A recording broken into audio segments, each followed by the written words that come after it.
In this English lesson, I wanted to help you learn the English phrase to bite your tongue. Now, sometimes you're chewing food and you accidentally bite your tongue, and that doesn't feel very good. It hurts quite a bit.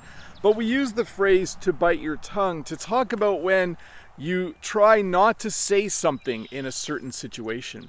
Maybe your boss is telling you that you've done something poorly and you want to say something back to your boss. It's probably not a good idea. It's probably a good time to bite your tongue.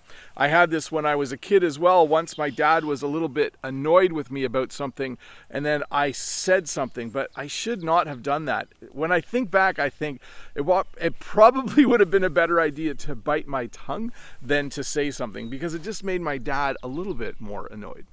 The second phrase I wanted to teach you today is the same phrase, but as a command. You can say to someone, bite your tongue, and it basically means that you want them to stop talking. So if someone is talking to you and they're not being very nice and you want to tell them to shut up, that's kind of a mean thing to say. You could also say, bite your tongue, but it's not a nice thing to say to someone. When you say bite your tongue, it's very direct. It's definitely a command. It's maybe something a parent would say to a child if they're very, very frustrated or annoyed with their child. They might say, bite your tongue.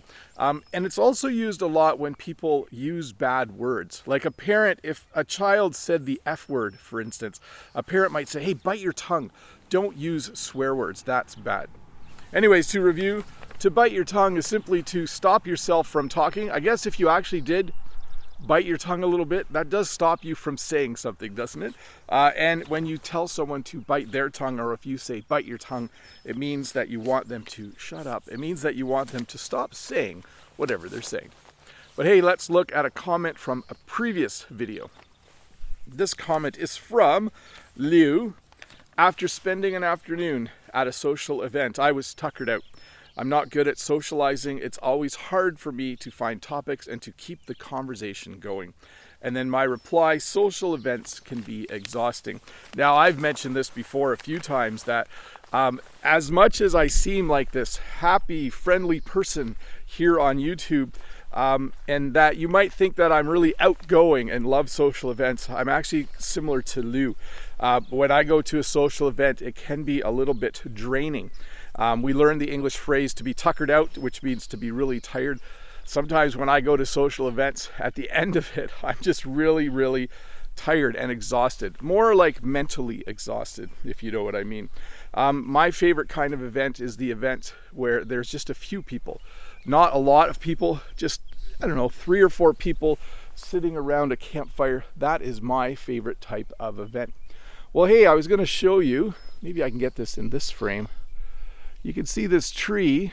There's a few buds on this tree. It seems to me, if we're quiet as well, that I can hear birds chirping. So we're definitely well on our way to spring. I'm wearing my winter coat today.